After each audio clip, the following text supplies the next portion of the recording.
ओम जयंती मंगला काली भद्रकाली कपालिनी दुर्गा क्षमा शिवा धात्री स्वाहा स्वधा नमस्तुते। सर्वस्वरूपे सर्वेशे सर्वशक्ति समन्विते भयेभ्यस्त्राहि नो देवी दुर्गे देवी नमस्तुते। जयत्वं देवी चामुंडा जय भूतार्त्रिहारिणी जय सर्वगते देवी कालरात्रि नमस्तुते।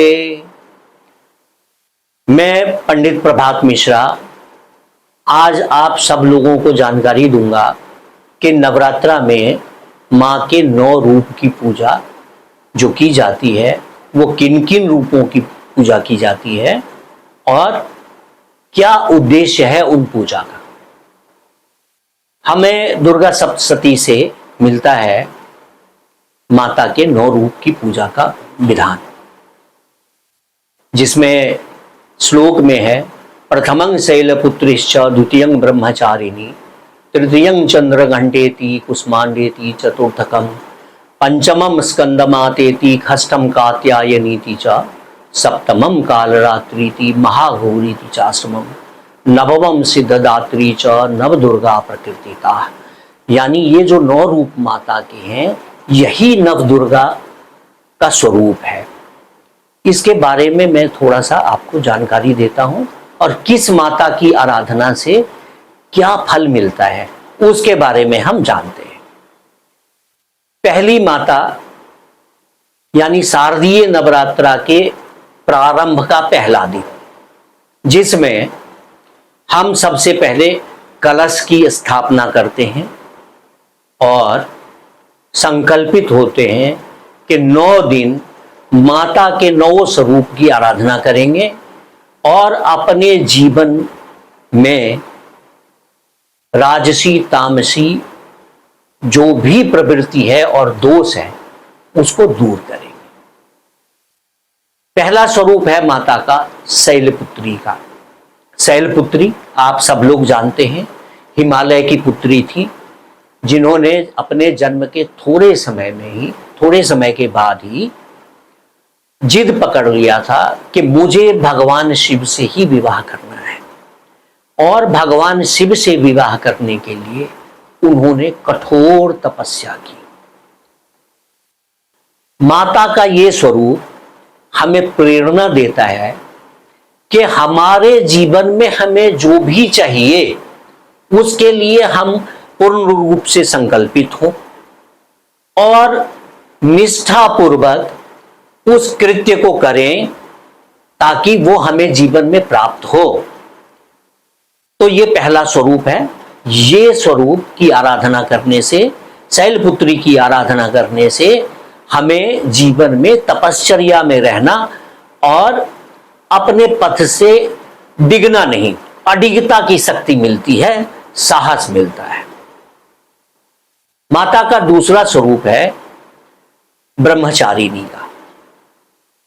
ब्रह्मचारिणी के स्वरूप में वही माता आदि शक्ति पारंबा जगदम्बा ने भगवान शिव की प्राप्ति के लिए कठोर साधनाएं की और जटाजूट स्वरूप हो गया, पूर्ण ब्रह्मचर्य का पालन किया और अंत में अपनी तपोबल के द्वारा भगवान शिव को प्राप्त कर लिया।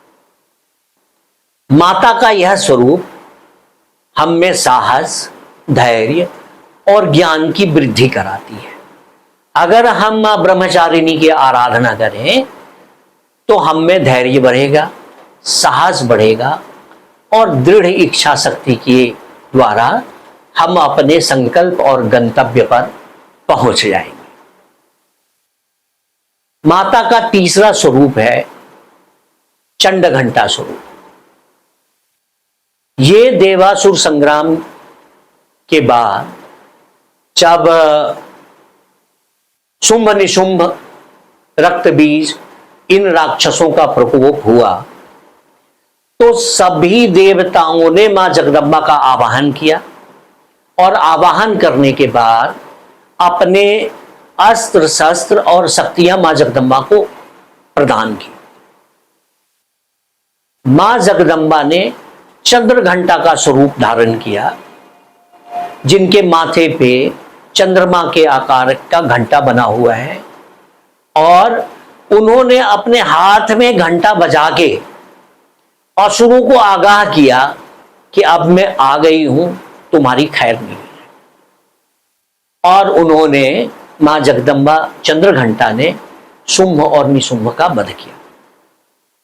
मां चंद्र घंटा की आराधना हम में साहस भरती है और अपने संकल्प को पूर्ण करने का सामर्थ्य देती है। तो इसलिए तीसरे दिन मां चंद्र घंटा की पूजा की जाती है। अब हम आते हैं चौथे दिन की पूजा।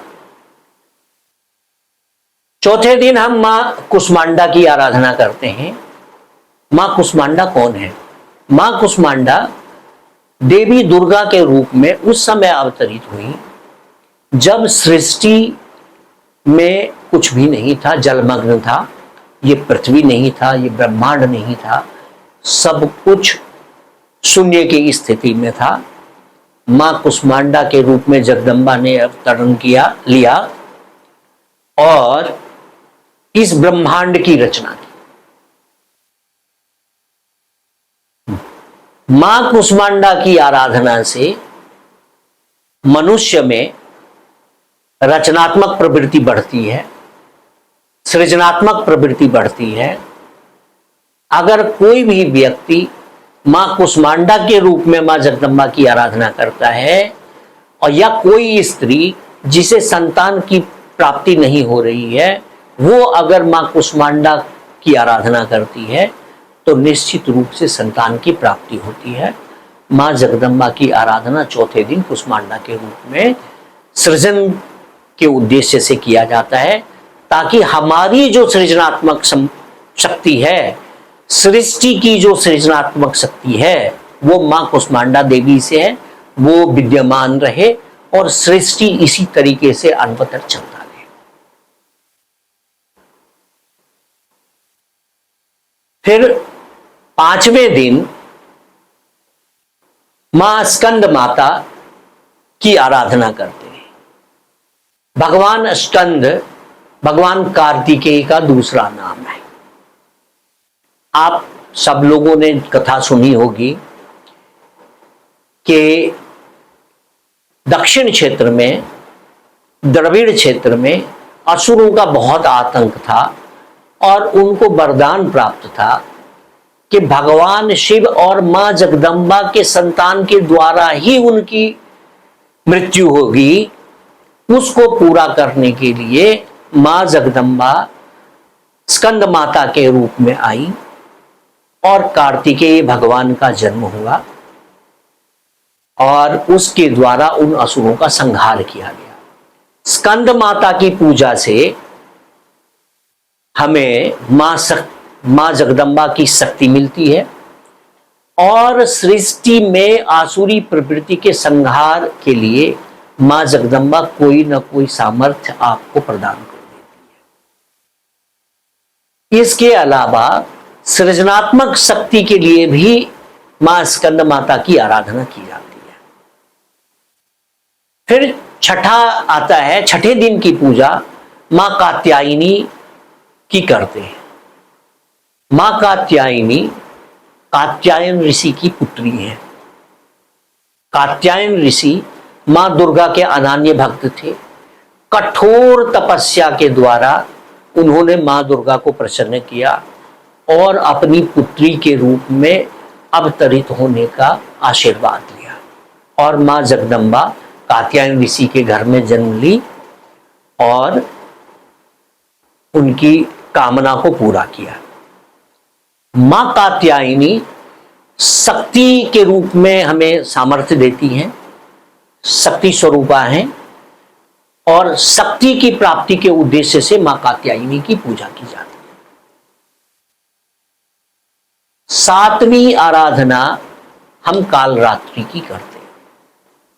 कालरात्रि माता को ही काली माता भी बोलते हैं। जब असुर के साथ मां जगदम्बा युद्ध कर रही थी तो उन असुरों का सेनापति था रक्तबीज। जिसको भगवान ब्रह्मा से वरदान था कि एक बूंद रक्त का अगर उसकी धरातल पे गिरेगा तो उसी के जैसा बलशाली एक रक्त बीज पैदा हो जाएगा।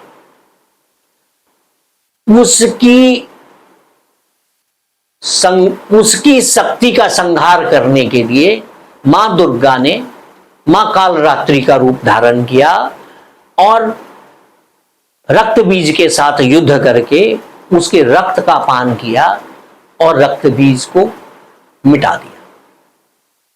यानी कालरात्रि की आराधना से हमें मां जगदंबा सामर्थ्य देती हैं अंधकार रूपी सभी तरह की वासना और अनीतिपूर्ण सोच से हमें मुक्ति दिलाती है।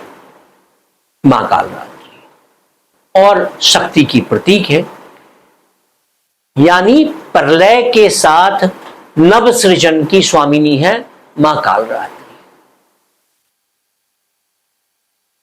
और फिर 8वें दिन मां महागौरी की पूजा करते हैं। महागौरी जगदंबा जब भगवान शिव की प्राप्ति के लिए कठोर तपस्या कर रही थी तो उनके शरीर का रंग काला पड़ गया, शरीर विभत्स हो गया, परंतु उनके कठोर तपस्या से प्रसन्न होकर भगवान शिव ने उन्हें वरण करने का आशीर्वाद दिया और भगवान शिव के आशीर्वाद से ही मां गौरी का स्वरूप गौरवर्ण और निर्मल हो गया।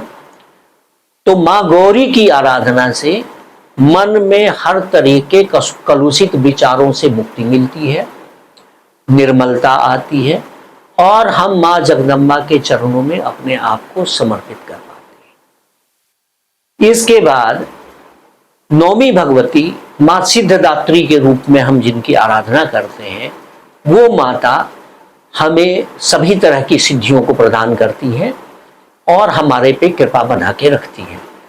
तो यानी जैसा कि मैंने बताया कि नवरात्रा के प्रथम दिन से तपस्या स्टार्ट करके और एक एक दिन आगे बढ़ते हुए, जैसे चौथे दिन मां कुष्मांडा ने ब्रह्मांड की रचना की, अंडे के स्वरूप में रचना की, ऐसे ही अगर हम भक्ति भाव से माता की आराधना करते हैं तो चौथे दिन की, पहले दिन की आराधना में शक्ति, दूसरे दिन की आराधना में शक्ति और ज्ञान, तीसरे दिन की आराधना में पुनः शक्ति सामर्थ्य, चौथे दिन की आराधना में हमारे मन में माता के प्रति कृतज्ञता का अंकुर फूटता है और 9वें दिन वो माता हमें सब तरह की सिद्धि को प्रदान करती है। वो निर्भर करता है कि हम माता की आराधना किस रूप में करते हैं। जय माता दी।